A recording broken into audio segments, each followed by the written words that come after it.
We are on to our next item, which is item 3E, audience communications. As I began earlier this evening, audience communications is a time for the board to listen to comments from the community. It is not a question and answer session. If you have a specific question that was written on your blue slip, you'll receive a written response back on that. This is a time I also like to remind folks what the role of the Board of Education is as opposed to our administrative team. The role of the Board of Education is to hire and evaluate the superintendent, to set policy for the district, and to set our long-term goals and align our budget to those goals. So our scope is rather limited. Everything else falls under what we consider day-to-day operations, and that falls under the responsibility of our superintendent and our administrative team. Therefore, if you have a question on your blue slip and it pertains to a responsibility of the Board of Education, you can expect a response back from the board. If you have a specific question and that pertains to our administrative team or our superintendent, you can expect a response back from one of those folks. Our audience communications is limited to 3 minutes per person. The reason for that limit is so that we can be fair to everybody and give everyone the same type of opportunity. We will have a timer going here, and if you hear a tone going off, you'll know that you've met your three minutes, and we would ask that you wrap up your comments at that time. We've just found that to be a little bit more polite way of having you wrap up your comments rather than trying to interrupt the speaker. So if you hear that tone, you'll know that it's time for you to wrap up your comments. The audience communications typically takes place in one batch. If we have a higher than average number of folks as we do this evening, it will take place in 2 batches. The first batch of audience communication members, the first 5 will speak right now at the next item on our agenda. Any that exceed 15 minutes, and if it's 3 minutes per person times 5, there's our 15. Any of those that exceed that, we will hear after personnel matters. So if you have an agenda in your hands, it will come after personnel matters, which is after item 6G. We will have the remainder of audience communications at that time. So you'll get to hear some audience communications, hear some more wonderful things going on in the district, and then we'll hear more audience communications. I'm here tonight to read this letter that was written on the behalf of the concerned parents of Livonia Public Schools by Attorney Reese Sarah Esquire of the private firm at 805 Oakwood Drive, Suite 101, Rochester, Michigan, 48307. Livonia Public Schools Board of Education, to whom it may concern. My name is Reese Sarah, and I represent a growing number of concerned parents and families of students within Livonia Public School District. These families, like many others, both here and in other school districts, have suffered through the difficulties of the COVID pandemic and have had to endure the following: 1, virtual sessions; 2, mandatory masking; 3, no athletic or extracurricular activities; and 4, athletic or extracurricular activities that were limited in attendance and limited by masking and frequent testing. These families no longer feel that masking and/or testing should be required for in-person school instruction or participation in school-sponsored athletics and activities for the 2021-22 school year. Further, the families of Livonia Public Schools seek to encourage the Livonia Public Schools Board of Education to implement the following policies. 1, children of parents who choose to forego masking and/or testing be treated the same as other children, those who don't use a mask and undergo testing. Number 2, children who do not wear masks or undergo frequent testing be afforded the same privilege to attend and participate in in-school instruction, school athletics, and other school-sponsored activities. 3, and most importantly, that the district embrace a policy that places the choice of the student safety, masking, and testing where it belongs, with the parents. These requests are not mere whims. They are supported by scientific data, ethical and moral beliefs, and out of genuine concern from these parents for the physical, mental, and emotional well-being of their children. Indira Gandhi, the first female Prime Minister of India, summarized it best when she stated, "We must protect families, we must protect children, who have inalienable rights and should be loved, should be taken care of physically and mentally, and should not be brought into the world only to suffer." In conclusion, While we remain committed to an open dialogue with Livonia Public School Board of Education, in the event that the district continues a policy that requires mandatory masking and/or frequent testing for in-person student instruction, athletics, and other activities, and does not place the choice of student safety masking and testing with the parents of the children, our office is fully prepared to take legal action to preserve and protect the constitutional rights, health, safety, and welfare of the students of Livonia Public Schools. If the district is interested in continuing an open dialogue, please contact Reese Sarah of the private firm at 805 Oakwood Drive, Suite 101, Rochester, Michigan, 48307. Thank you. Thank you. We're going to make sure everybody gets a copy of this too. I think I attached one with the form and you'll all get an electronic version as well. Sounds great. Thanks. And I will ask to, out of a sign of respect of the individual speaker's time, that we not have any applause or outbursts during their speaking, as it takes away from their time. Any applause that you'd like to give at the end, that would be appropriate, that would be fine, but it is just as a request for a sign of respect to our speaker and not taking their time. I have a freshman who attends the Churchill MSc program, and I couldn't help but notice that a lot of the National Merit Scholars were part of that program, and nothing would give me more joy than in 3 years to see my son be sitting here and maybe recognized in that same way.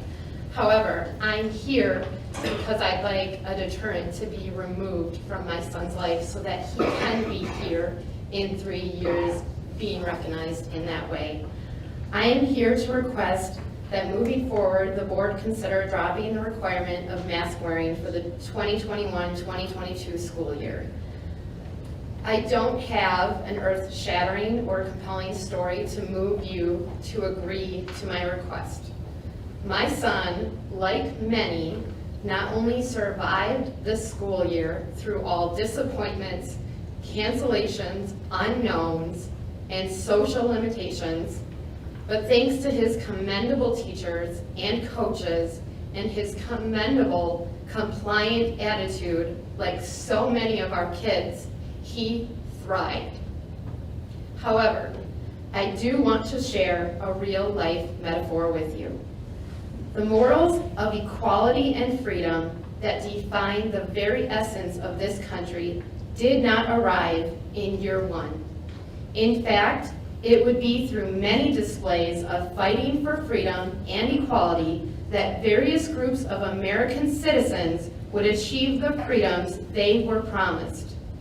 Similarly, our children's loss of freedom will not happen in a single year.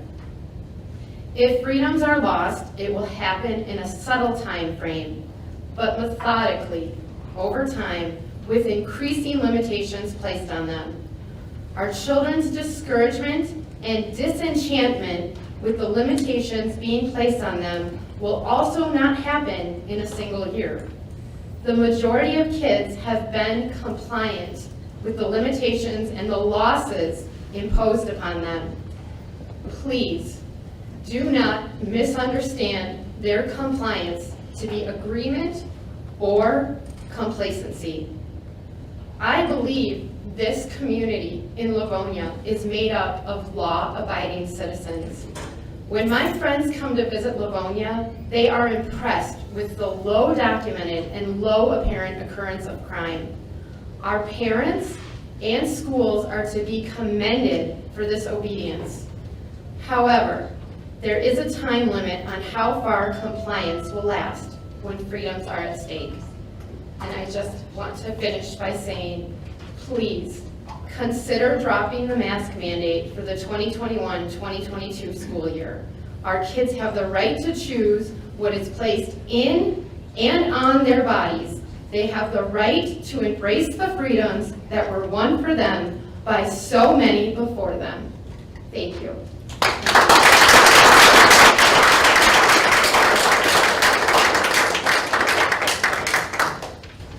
I'm a mother of a 3rd and a 7th grader in the district. I've lived here for over 7 years now, and I've moved to the city for the schools. I want to say a compassion and gratitude for all the hard work that has been done since the beginning of all of this started. Before this current school year, there were surveys and communication, and it was very appreciated. Then I told my kids that if masks were mandatory, they would not go. I try not to cry. When it was announced, they begged me to go because they missed school so bad, their friends, their teachers, learning in a classroom, they missed all of it. They said they would sacrifice just to be there. After seeing them struggle with virtual the year before, I agreed because I was certain that it wouldn't last all year. With all that we know now, I don't even want to say that I understand why the mandate hasn't been dropped, but I can say I understand why it has been easier to continue to wear them for the remainder of the school year. As a parent, I teach my kids to do what is right, and sometimes that means admitting when you're wrong, and that sometimes you learn more, and then you do better. Last week, my daughter had a band concert. She played a solo, opening the concert with the Star-Spangled Banner. She played wearing a mask to an audience of many that were maskless. I felt terrible that she was forced to play with her airflow restricted, and she has never once complained. She hasn't complained about having to walk in a one-way traffic down the hall. She hasn't complained about not being able to use her locker. She carries a backpack that weighs 21 pounds each day and more in the winter, which is 1/3 her weight. She gets one mask break a day, not every day. My son gets 3 or 4 depending on the day. It is not up to our kids to protect us or to make a stand, although I know there have been some kids that have, and they are so brave. And sadly, I've heard stories where they are punished, and it is heartbreaking.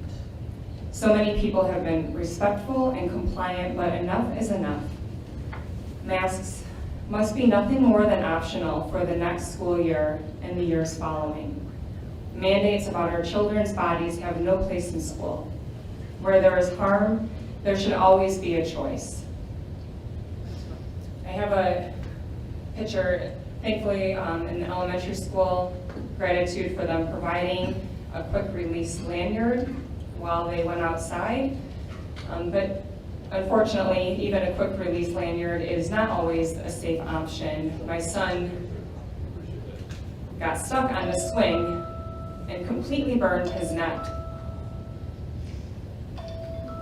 I'll wrap it up by just leading with a quote, or ending with a quote from Dr. Fauci, not that I really want to quote him, but masks are really for infected people to prevent them from spreading infection to people who are not infected, rather than protecting uninfected people from acquiring infection. Typical mask is not really effective in keeping out the virus. Thank you.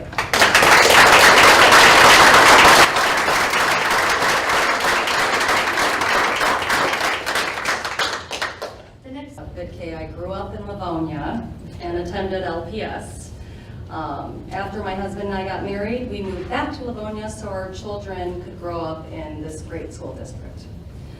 I'm here this evening to please request serious consideration to remove the mask requirements for our school children.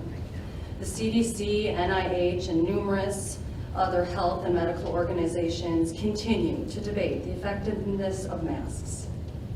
What isn't being debated anymore, and it's fact, is that our children are at very low risk from COVID or COVID complications. Vaccines are readily available to almost all of our residents now. Masks should be optional, a choice, like our ability to choose in-person or virtual learning, return choice to our students, parents, staff, and community. We need to continue our path back to normal, empowering our families and community to make choices that best fit their needs. The Learning in L-Town program looks wonderful. It looks absolutely amazing. I want to enroll my children in this great summer program. Yet, just last week, due to hot summer-like temps, we had to call for an early dismissal. Wearing a mask was a main contributor to this decision. If mask wearing is mandatory, my family sadly needs to pass on this opportunity.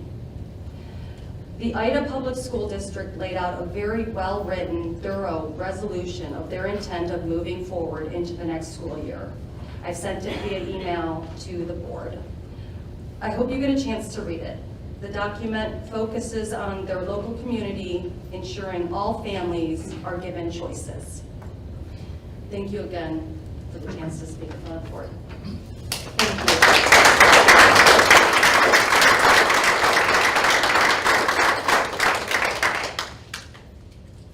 My son goes to the school here. He attended Buchanan all of the years there, and he is flourishing here under the guidance of Ms. Tandries. I have many issues to discuss, and I'm going to do them rapid fire.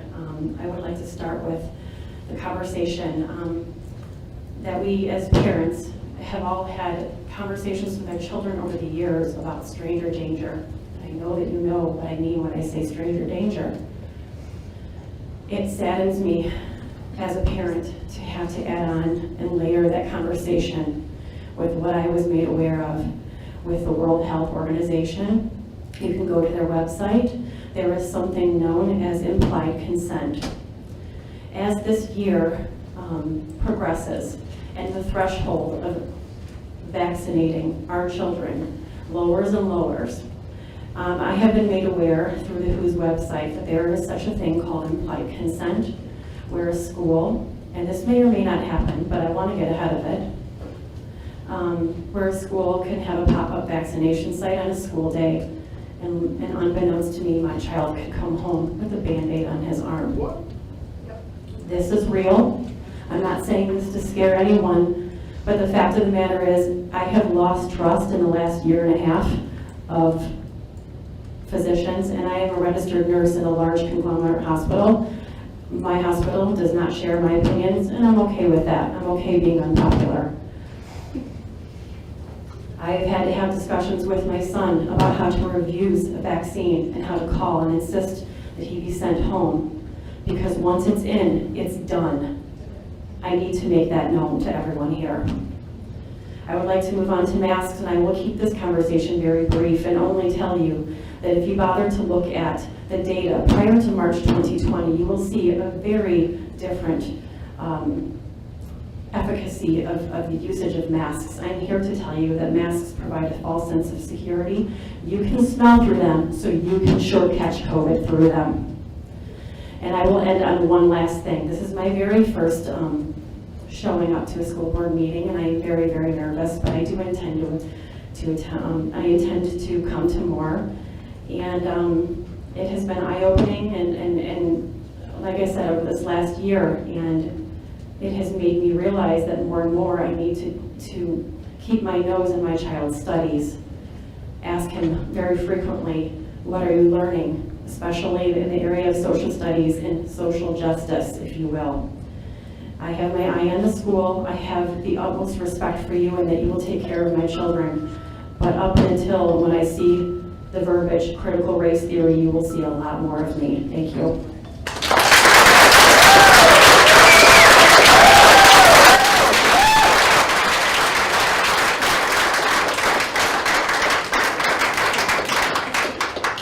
I will make one factual correction for those present this evening, just so you know. Livonia Public Schools has not and will not ever do any medical thing with any child without a parent's permission, including vaccination clinics that were offered through Livonia Public Schools were offered after hours with parental consent and parental presence going on. I cannot speak to any other school district. I can only speak for Livonia Public Schools. That has not been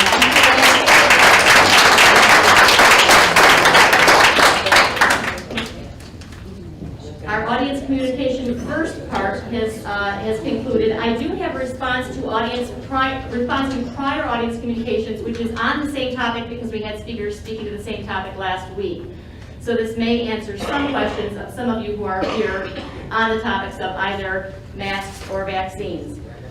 On behalf of the Board of Education, last week there were a number of individuals who addressed the Board of Education during audience communications, primarily to encourage the districts to discontinue the mask mandate for the remainder of the school year and into next fall, and to voice their disagreement with the district offering COVID vaccine clinics. Regarding masks, the school district takes guidance from the CDC, the Michigan Department of Health and Human Services, and the Wayne County Health Department. The school district was required to present a mitigation plan to the Wayne County Health Department for its approval in order to be allowed to conduct school in person in our buildings. That mitigation plan includes the wearing of masks under the strong recommendation of the Michigan Department of Health and Human Services and the CDC. Those recommendations still stand due to the fact that the majority of students in our school buildings each day are not yet fully vaccinated, as until very recently they have not been eligible to do so. We respect the right of every individual to hold their own opinions regarding both vaccinations and masks, but in this case, the mask decision is not that of the Livonia Public Schools School District nor the Board of Education alone to make. It is a requirement in order to come back to school. Regarding vaccinations, while some parents choose not to vaccinate their children, there are other parents who choose to do so, and we're very appreciative of the district offering this opportunity. Similarly, the district has offered sports physicals at our high schools as a convenience for families. We completely respect the choice that each parent makes on behalf of their children for these or any such opportunities. There are only a few more days left of school, and it is our sincere hope that by the fall, masks will no longer be recommended or required by the health agencies. If you wish to advocate to assure this, I suggest contacting the Wayne County Health Department and the Michigan Department of Health and Human Services, as they have far more control over this decision than any school district or any Board of Education. I assure you that we all anxiously look forward to the day, hopefully very, very soon, when COVID is a thing of the past and school can go back to normal completely. On behalf of the Board of Education, thank you. Can I make a comment real quick? I'm sorry, you cannot. This is not your time to speak, I'm so sorry. You corrected her when the her next- statement was wrong. Unbelievable. Is that? So this is like the Excuse me. fifth time we've heard that it's a requirement. We Sir, now know I'm that I'm other sorry, school but you districts had that your it's turn not to a speak, and you're requirement. going to have to stop speaking at this point. Everyone's going to ask to be respectful of each other's turn to speak. You've had your turn to speak. I'm very sorry, but it is the next person's turn at this point. You corrected her. The next item on our agenda is item 4, our consent agenda. May I have a motion, please? At this time, we are going to pick up with the remainder of our audience communications. Do we still have, I'm not sure if one of our cabinet members can let me know, do we still have folks who are in our overflow room? Yes. We do. That's a small handful, so we'll get them to come. Okay. to the- What I'm going to do, in order to try to make sure that everyone's in the room who is being called, I'm going to announce the next 5 who are going to be speaking, and then if you can just raise your hand, let me know you're present in the room. Therefore, if you're not present, we can have one of our cabinet members go to the overflow room and make sure that we've gotten you. The next 5 are going to be, again, you will have our utmost attention and respect. We do ask for the same in return out of everybody who's present in our room. We do have a 3-minute time limit that we're asking everyone to respect, and that is in order to make it fair for everybody who is speaking this evening. If you do hear the timer go off, that's your indication that it's time to wrap up your comments. And we welcome you to speak to us this evening. I just wanted to read a couple things. Michigan Law 380, 137B, Statement of Prohibited Practices clearly states its scope. The following practices are prohibited for school personnel in the public schools of this state under all circumstances, including emergency situations. It goes on to list H. Any restraint that negatively impacts breathing. Face masks are a restraint, and they negatively restrain and impact breathing.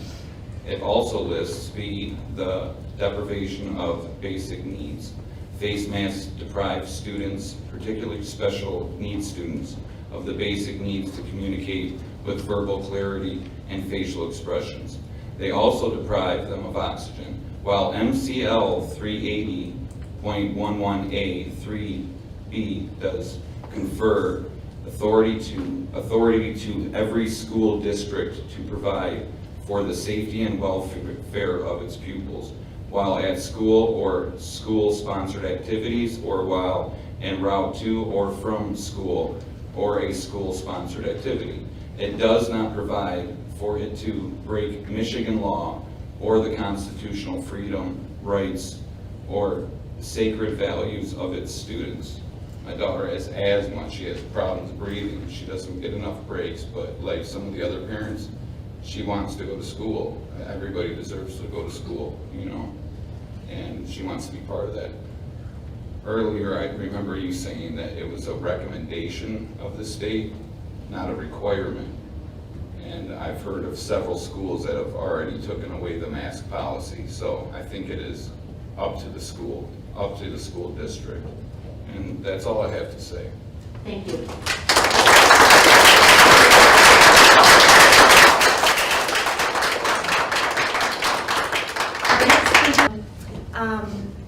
I am a parent of 3 LPS students. I am going to be reading 2 statements from students and another letter written by an LPS parent who wishes to remain anonymous. So first, from a middle school student. My teachers are always telling us to pull our masks up. It's so hot and hard to breathe in a mask all day. I even have a teacher who pulls her mask down to remind us to pull ours up. Then she sits behind her plexiglass with fans blowing on only her. I am tired of everyone always talking about the vaccine, like who got it and who is going to get it. I feel like we are so separated, and I don't like talking or hearing about it. From a high school student. It was a text message to her mom. Mom, it is so hot, I cannot breathe, and I have to literally sit in the bathroom stall for the next 3 hours with no mask on because it's so hard to breathe. Her mom replies, just pull it down a little. I think it's ridiculous that they're making you guys wear masks right now. Actually, if you want to just take it off, and if anybody says anything to you, tell them that you're having trouble breathing, and if they send you to the office, then call me. I will get in big trouble for that, Mom. This is absolutely awful. I cannot think, let alone breathe. I cannot focus because of how uncomfortable and hot I am. Okay, I now have a headache, Mom. I'm gagging. I seriously need you or Dad to get me. This is unbearable. Like, I can't focus on anything like this. I am sweating and miserable. I have lunch at 10:25. If you can't get me, can I please text Dad? Begin letter. I am the mom of 2 children currently in LPS schools, but prefer not to share my name to protect the privacy of my family. 7 months ago, my 11-year-old tried to commit suicide. My outgoing, accomplished athlete leader, excellent student who has never had any mental health issues, tried to end their life. During virtual learning this past fall, I learned that my child began self-cutting in April after the schools shut down. We found a psychiatrist in Ohio because of wait lists in Michigan and was told no medication or hospitalization was necessary. Normalcy and exercise is what my child needed to heal. We did our best to provide that at a time when youth sports largely were not permitted. Virtual learning was underway. Politicians were too busy campaigning to care, and COVID reminders were everywhere. School went back face-to-face, and some normalcy returned, but it wasn't enough. The fear of COVID, increased screen time and bullying, exposure to toxic adult behaviors of division and politics, despite our best efforts to shield them from it. Youth sport cancellations, and the pending reality of virtual school once again proved to be too much. In a moment of despair, my child chose to swallow 50 ibuprofen pills. After some time in St. Mary's ER, my child was discharged to a 3-week partial hospitalization program because there were no pediatric psychiatric hospital beds available in Michigan. My child was in this program with other Livonia kids as young as 8, and for the same reason. I'm almost done. 7 months later, my child is still in therapy. Medication was never required, and no clinical diagnosis was ever made.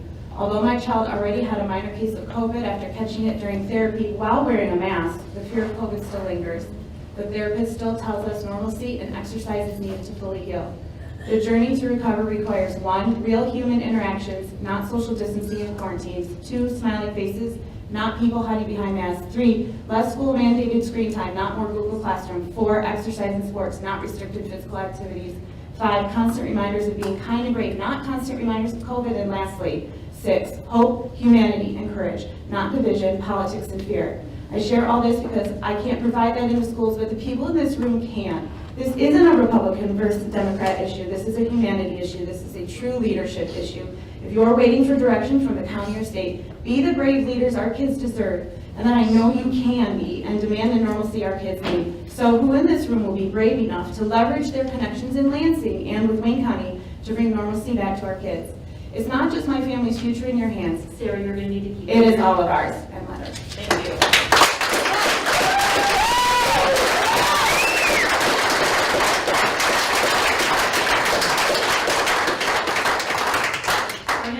This is, the first thing I'm going to read is a brief statement from another parent who was unable to attend, pulls at my heartstrings.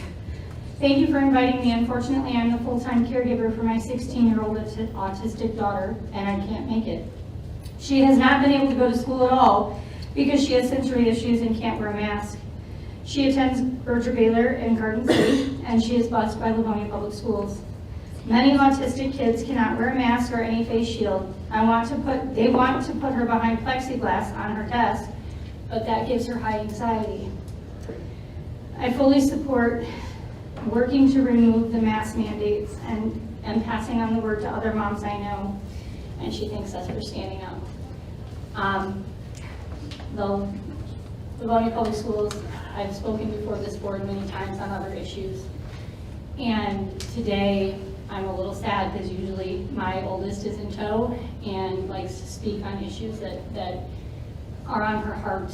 And this is the first time you will not hear from my daughter because she's afraid. This school year has caused fear in her. Of course, she's compliant and wears her mask. She's a freshman in the CAPA program and is grateful to be in person. But she is afraid to say that she doesn't want to wear a mask, or that it's too hot, or that her friend passed out in front of her getting on the bus on Friday. She's afraid to speak for what she believes in because the stigma around people who don't feel that masking is appropriate is being pushed on our kids. And we are dividing our children. We are dividing our children with this. I've always taught, Caitlin, I will go on the record and tell you that we are a family that no longer vaccinates. My daughter is severely vaccine injured and does attend Berger Baylor, ironically. So we don't vaccinate our kids anymore, and Caitlin is terrified to go to school and have the division that is apparent every day at school. So she lays low and she stays quiet. And she does what she's told so that she can stay in school. And at least 5 members of this board have heard my daughter speak on several occasions. I am sad that she is afraid to come to you as a student in your district and say, hey, I don't want to do this next year. It's not safe. I feel sick after I wear a mask all day long. But I want to go to school. I want to be in CAPA. I want to do what I need to do to fulfill my dreams. And she feels like she's caught in the middle, and I'm sad about that because she's never had a problem speaking to the school board before today. The other thing I want to bring to the board's attention, I did write an email to her principal this morning. I would strongly suggest the board look at the curriculum that is being passed down in our biology department, currently pushing the vaccine. My daughter was asked to create a poster board that would encourage 12 to 15-year-olds to get this vaccine. It is completely inappropriate. Thank you for your time.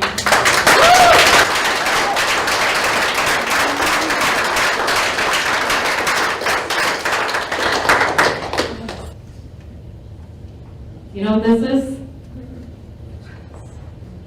Interesting, right? This is called a singer's mask. My son and his entire musical theater workshop class were forced to wear these on Monday, June 7th for their workshop performance. It was a 92-degree day. Most of the audience was unmasked, fanning themselves, sweating. These kids were wearing this, and it sticks up from your face, and you can't see good, and it's huge, right? Vision, breathing, singing, dancing, running, acting. No fans, no air conditioning. Parents were going out in the hallway to catch a breath. And we were all watching these kids. What is going on? We're tired. We are been tired of getting the runaround all year. bringing up our concerns and our complaints and our frustrations with masking, contact tracing, distancing, mostly masking for me. And I keep on seeing the finger pointing, and I feel like it's like the old kids song, if you excuse me. It's like, who told the kids to wear the masks all day? They told the kids to wear the masks all day. So, all right, so we tried to figure it out, and I came up with my flow chart of blame. So, and I did it in black and white because I think this needs to be black and white. So, a lot of us started with going to the principals, teachers, administrators. So here, I put that down here at the bottom. And I got a lot of answers. Pointed to the CDC, pointed to MDHHS, pointed to Wayne County Health Department, pointed to the board. That's about it.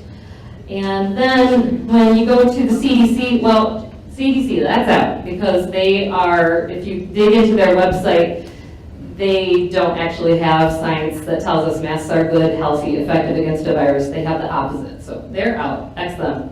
MDHHS, well, they only do recommendations, and there was a Freedom of Information Act request earlier in this year, and they were not able to come up with any science. And actually, there were 2 of those, so no more there. Wayne County Health Department, that sounded more promising. But they told us that they only strongly recommended. I emailed them and they got back to me and they said, well, we put out this return to school recommendations. Not a mandate. It's up to the school boards. Oh, really? So I went to the school board. And this is kind of funny, but I put little notes to remind me. Wayne County said to the board, make a plan. The board said, okay, here's your plan. The county said, okay, thank you for the plan. And then the board said, well, you made us wear masks, it's your recommendation. And the board said, no, that was your choice. And the board said, well, still, it was you. And then, sorry, no, it's on you, that was your decision. But my point, I'll wrap it up, is what about with the parents? Parents said, well, the school board said, well, we included the parents. And the parents said, some of us said, oh, you did? Well, did you ask us recently? When we got new information? And what about these people out here, industrial hygienists and occupational health and safety professionals? They are the ones who protect. Don't ask a doctor, they treat. These people, industrial hygienists, they protect. They should be included. So here's my final thing. No, we are not listening to Wayne County, the governor, the media, the president, the CDC, and the HHS. The board, you made the decision. It's you. With us, supposed to be with the parents. So here we are. We have families should be at the center of this discussion. Parents and students making decisions for their own health and safety. No mandates. Rena, I'm you're going sorry. to wrap up your comments, I'm sorry. Okay, I'm done. So I will finish up by saying we want to partner with you, but we need you to listen to us and listen to the correct professionals. And we know that it is your decision. And I'm done. Thank you. Well done.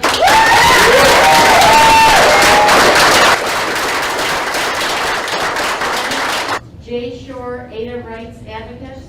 He's actually going to be a phone call. I called earlier to talk to and got permission that I could hold up the phone for him to speak.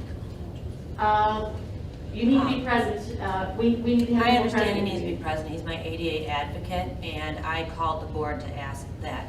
I called earlier the phone number for ADAs, and she said that it's not inside of the Michigan Open Meetings Act. I'm going to have to talk to you afterward, and what I have is information from our attorney. Would you like I read that? The Michigan, we have advice from Michigan Association of School Boards attorney. So our legal counsel is advising us that if a school board is not conducting a virtual meeting in whole or in part under the Open Meetings Act, the recommendation is that the board limit public comments to individuals who are attending the meeting in person. I don't know if you know what the word recommendation means, but recommendation means that it's not a requirement. This is an ADA. It's not just a parent that couldn't make it in today. It is our ADA advocate. He lives in Texas, so he doesn't have the ability to be here. Right. But he is standing for our advocacy, which is legal and abound. What he can do is contact the board via phone or via email, and they are both available on our website for you. Copy that. Liz and I grew up in Livonia. We both went to public schools. I graduated in '89. Liz graduated from Churchill in '93. When our children were born, we lived downriver, so when it was time to put them in the school, we chose homeschooling them because the poorly graded school system in Taylor. We knew that we were going to be moving to Livonia and look forward to putting them in the Livonia public school system. We started our daughter in Johnson Upper Elementary in 6th grade and had plans to enroll our son likewise in his 6th grade year. Lauren in her 6th grade and in the 6th grade and part of her 7th grade advanced and excelled, even taking advanced classes in math and language. She made friends and was treated well by the professional staff and her peers. Nathan had planned on having a similar experience. Then COVID. Obviously things changed, virtual learning, minimum distancing, mask mandates, and now talk of vaccine requirements. This is all quite an infringement on our personal civil liberties. These are not the values or the lessons I wanted to teach my children, nor do I think that other children should be learning these types of values. I'm sure the school board thought in its wisdom that everything that they have undertaken was in the best interest of the people they serve, but it has proven out to be false, and the policies need to be put back the way they were prior to the pandemic. The emergency is over. The shot is not proven. It is still experimental and under emergency use only. It is not FDA approved. It is recently shown to have possible serious, long-term, or even fatal side effects.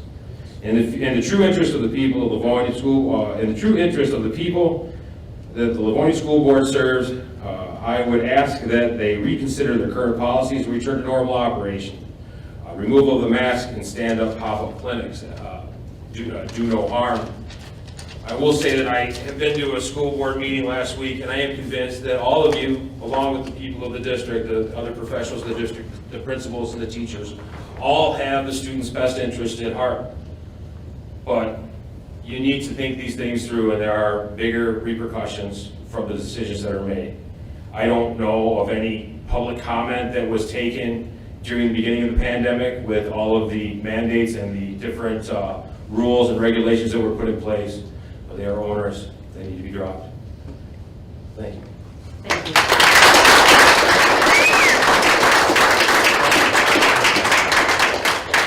Just a point of clarification, Livonia is not requiring vaccines. I just want to make that point clear. Like many people here, my family lives in Livonia on purpose. We like it here. My kids are happy here. And a lot of us showed up today because we recognize that as much as we love our district and love what we have had in the past, LPS needs a course correction. I've done a lot of reading in the last few weeks, and as of May 5th, MDHHS has advised local health departments to advise the districts in their locale. And Wayne County put out the return to school roadmap. And the only mandate that I saw on there was the governor's emergency orders that have since been overturned. And if I remember correctly, at the beginning of the year, LPS's return to learn was voted on by the board. So I believe the board has the capacity to course correct. Currently, there seems to be great overreach in bureaucracy. We have the MDHHS that you're choosing to follow at this point. In Iowa, the legislature has passed a bill and signed into law by the governor to block any mandates that the schools can have to mask children. So Iowa children can now be free of masks. I would like Michigan children to be free of masks if they so choose. Today, this morning, my son is in 4th grade. He didn't feel well and he vomited into his mask. I don't know if that's something anyone has ever considered. Not that vomit is great anywhere, but in a mask it's certainly disgusting.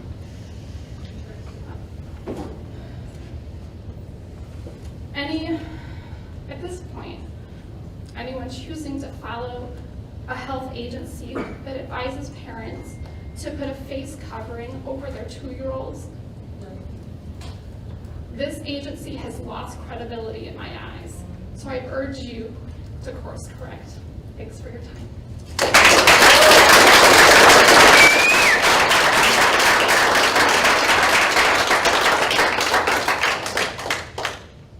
My request from this committee is that you pass a resolution banning the vaccine pop-up clinics on school grounds and public grounds immediately. All kids currently enrolled in the public school system are victims to the dangers of being a guinea pig for the big pharma. Even though there are preventative medicines and health practices that should be advocated for, instead they're pushing a vaccine that is not even a vaccine. I was told by an 8th grader that his health teacher and LPS outright lied to their students, telling them that COVID-19 was the 3rd leading cause of death for children. It's spoken from a child. I don't know if that's true or not, but that's what I was told. Given the extremely low risk of severe COVID illness and 99.98% survival rate for children, each one of you who took an oath to protect our children and uphold our constitutions should be asking, why is the prevention in creating a healthy immune system not the primary focus? And why instead are they promoting and encouraging an experimental injection that is not approved by the FDA? You need to ask questions about the long-term risks and side effects of these experimental vaccines and why it is being so heavily pushed onto our children with such a low risk. The emergency use authorization is being challenged in court because the risks and adverse side effects of the vaccines that do not outweigh the risk of contracting COVID, including the myocarditis in children, which is causing the CDC to hold an emergency meeting to talk about ceasing the use of the vaccine in children. So I don't understand why schools should have these vaccine clinics on school grounds, period, especially while the CDC is questioning the safety of the said vaccines. Any question to the safety of these vaccines should create an immediate stop to the use of vaccines in children, especially offering them to children on school grounds. It is a medical treatment, not a school grounds problem. You're making the choice to have this pushed on school property and offering it by school emails. And don't try to point the fingers and pass it off as policy. It is your choice to enforce these recommended mandates or not. We have gone through all of the hoops and the finger pointing, and it goes back to the school board, and the school board needs to answer to us parents. What is the incentive for the school board to have and promote these vaccines and make them available on school grounds to our lowest risk age group? I would like a written email with that information, please. There are too many risks, and you should not be promoting the vaccine until these risks have been addressed. What is the argument or validation or incentive for allowing medical vaccine pop-up clinics on your school grounds? Children whose parents choose to give them the vaccine should be going through their primary care physician who knows the child's risk for this heart condition or not. A pop-up clinic on school grounds doesn't know what the child's history or health risk to adverse side effects are. This is a medical issue, not a school issue. You are crossing the line that you have no right crossing. Let that be a decision those parents make with their doctors.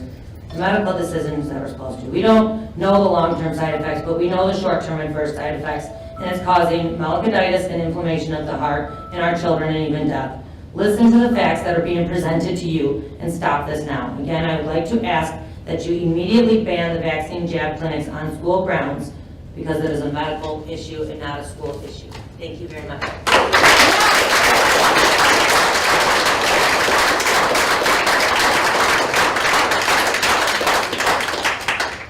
I'm here tonight, though, to play a testimony from a 7th grade LPS student. It's 1 minute and 20 seconds.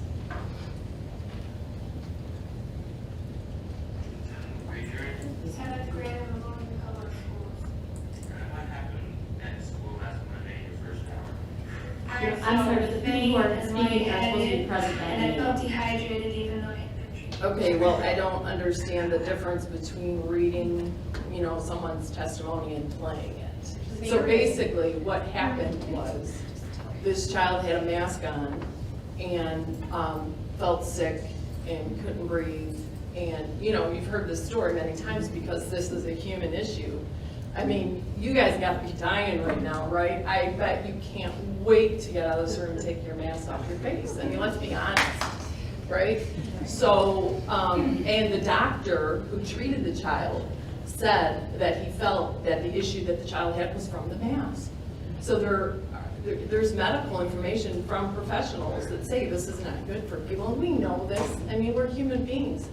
We breathe fresh air and we don't inhale our waste. That's not normal and it's not healthy.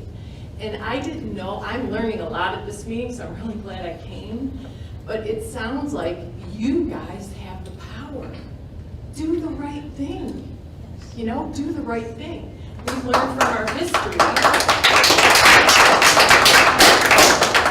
We've learned from our history that we cannot say, I was just following orders.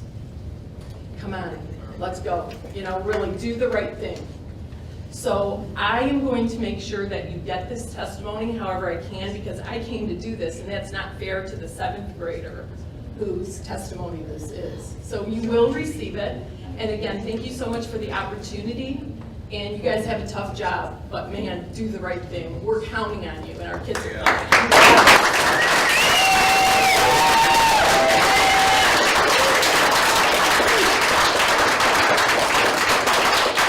I live in the great state of Michigan. I wanted to talk first about the ineffectiveness of the mask, which was brought up several times. I kind of consider these to be summary statements. And then the second is the negative impact of the mask. And then third would be the path forward. First, children, we all know, are less susceptible to the virus. I've seen that the mortality rate for K through 12 is 0.00003, or 3 in 100,000. That's less than the percentage who die from playground accidents, and yet we still allow our kids to do playground, I believe. Also, the children are less likely to spread it because, as we all know, they have a much lower viral load, so they're really not putting anybody else at risk. So, well, to me, I just don't understand what's going on. But the second point is the CDC last week, and another woman, or a woman mentioned this earlier, they stated that the only value of masks is if a masked person has COVID, the mask marginally protects non-infected people. So everybody that's wearing a mask, you're really not protecting anybody, yourself or anyone else. It's also been proven that the masks aren't going to stop the virus. The virus will get through the mask you're wearing, so it's not, you know, if there was a big glob of something, possibly it would stop that. But otherwise, your mask is doing you no good whatsoever. Then let's talk about the negative impact of the masks. And this has been brought up multiple times by multiple parents. But it's you're breathing an unhealthy carbon dioxide level. And your oxygen level, if you would get monitored after you take that mask off, you'd see that your oxygen level is low, and that's just promoting inflammation throughout your bodies. Even worse, it's doing it throughout the bodies of their children. So, you know, number one, the masks are ineffective. Number two, there's high negative impact on the wearers. So, the third point is the path forward, and I think it's been brought up by several of the other parents here. You can't hide behind it's a recommendation. You have to do what's right. The only way that the right thing happens is when good people stand up and support it. That's what you need to do.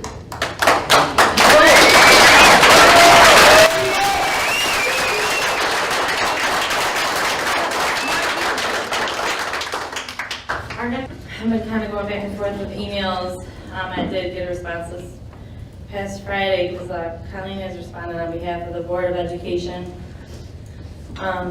Says regarding our mask concern, the school district is a governmental entity and it requires to follow direction from the MDHHS and the Wayne County Health Department. As she said earlier when she repeated her email she sent out kind of as a mass thing to each one of us as a response. The school district was required to present a mitigation plan to the Wayne County Health Department for its approval in order to be allowed to conduct school in person. We are told that mitigation plan includes the wearing of masks under the strong recommendation of the MDHHS and the CDC. That's how they put it. You're saying these recommendations still stand due to the fact that the majority of our students in our school buildings each day are not yet fully vaccinated. I'm being told you respect our individual rights to hold any opinion we have when it comes to vaccinations and masks, but you're lying and you're saying Livonia Public School District or the Board of Education alone cannot make the mask decision. These children are being abused with these mandates. Regarding vaccinations, you're telling me parents enjoyed the clinic opportunity. You're comparing that to when the district has offered sports physicals at high schools as convenience for families. I don't see these as similar events. I see this as child abuse being done with an experimental Pfizer product that our kids are being bullied and pressured into receiving. I am disappointed that the updated 12 and up Pfizer fact sheet was not provided along with the clinic sign-up email. All LPS parents were told the shot was approved. I'm happy you're willing to change the wording to authorized and plan to keep that misinformation from happening again.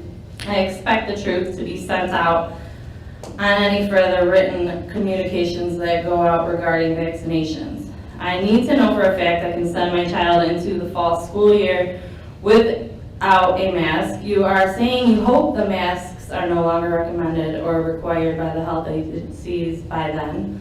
Please stop acting like you're not the responsible and liable ones. I do wish to advocate to assure this. I will contact the Wayne County Health Department and the MDHHS since you're saying they have more control over this decision than any school district or Board of Education. There have been no studies done on how this will affect the development of small undeveloped lungs and brains due to the lack of oxygen and breathing in CO2. And we literally are compromising a generation of children on the risk of an unauthorized experiment, clinical test, and trial. I have huge issues with the health practices of LPS as they relate to COVID. We will contact Dr. Jennifer Teoril, the LPS Director of Student Services. COVID is a thing of the past. I am not sure why you are forcing this fearful lifestyle on our children. I expect school to go completely back to normal. We need to have the choice. Today, there was a clinic at Frost Middle School. The second dose participators were sent out an email. I was told it'd be inappropriate for you to send that email to the entire community. I would love for you to admit your mistake and why you had to legally switch the wording to Pfizer BioNTech COVID-19 vaccine, in parentheses, authorized for children 12 and up by the FDA under the emergency use authorization for the prevention of COVID-19. I really hope the pharmacist on the site is liable at the vaccination clinic. I know the Livonia Board will not be able to handle the liability of an adverse reaction like they did today when the emergency and the stretcher got pulled out today during their second shots. Thank you.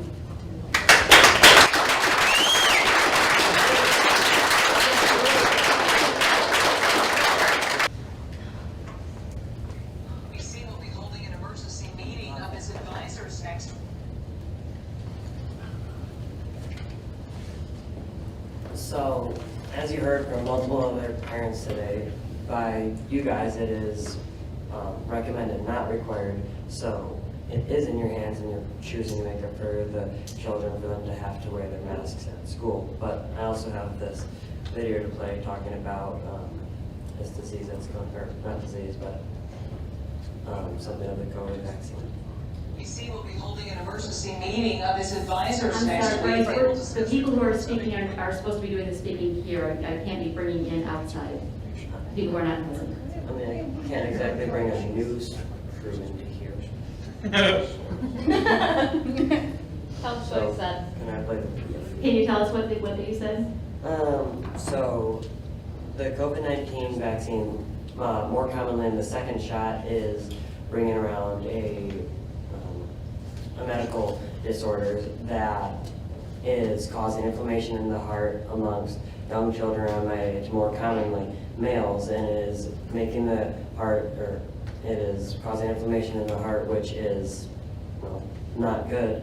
And you don't hear about this stuff. I mean, it's on the news, but not many people hear about it. And when you're going to the vaccine clinic, people aren't told about this. There's no informed consent, and the CDC is having a board meeting next week going to talk about this issue, but yet we are still having these pop-up vaccine clinics on school grounds, even though we know this information and it's happening, but we don't choose to do anything about it. We don't choose to stop it. We don't choose to say, okay, maybe we should do this another time when we have more information about it. No, we let it go through, and we let our students and parents of LPS get their second dose of the vaccine. And I know it's their choice, but they're not informed about what is happening from the vaccine. They're not informed about what is in the vaccine. So they should know what is in it and what is causing it them before they inject it into their bodies. Thank you for your time.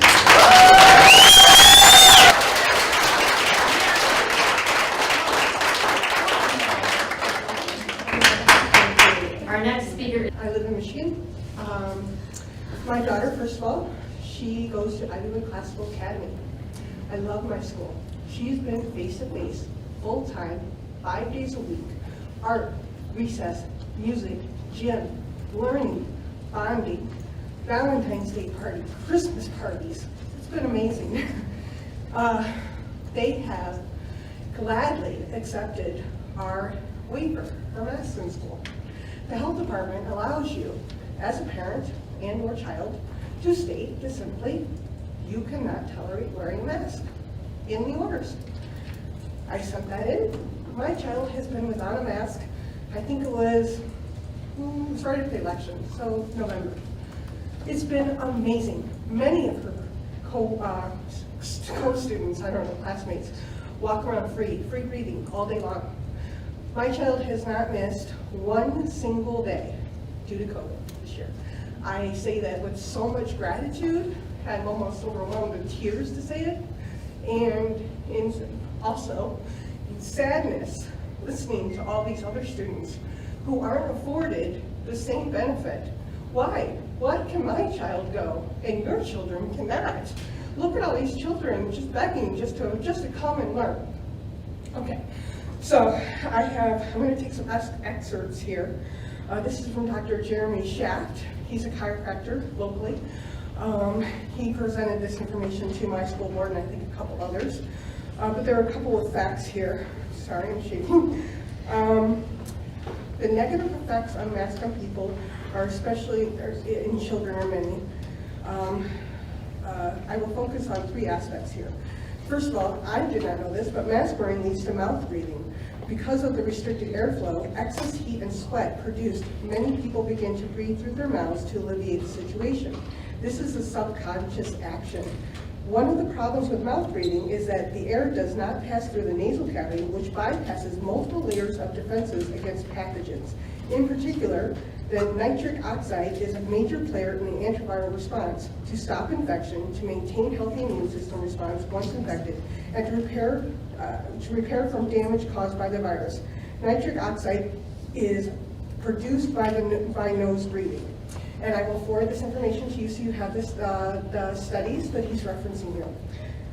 Also, cloth masks also increase the chances of ILI, which is influenza-like illness. Coronaviruses are classified under ILI. In the following study, it was found that the cloth mask arm had significantly higher rates of ILI compared to non-mask wearing controls. Finally, mask wearing is harmful to the psyche of children. Facial recognition is one of the fundamental aspects of neuropsycho-emotional development. Mirror neurons, I've just got one last paragraph and I'll stop.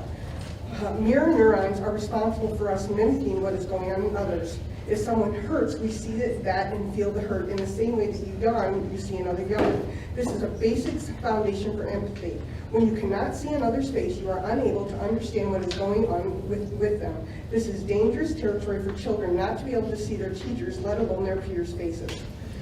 Anyway, so I know my time is up. I would like to forward this information to you. And from the bottom of my heart, I would ask that you please take the power that you have and enable these children and these families to make medical decisions for their own family.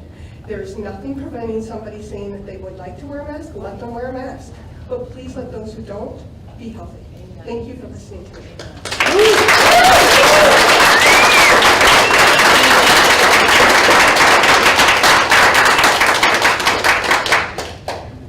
Thank you to all of you for coming and sharing your information with us this evening. It has been a very long, complicated, difficult 15 to 18 months. I don't think anybody wants to be dealing with the situations that we're dealing with. Please know that we are making the very best decisions that we can with the information that we have, which is voluminous. And thank you for being with us this evening. The next item on our agenda this evening is item 7, business matters, and we're going to item 7B, approval of architecture and engineering firm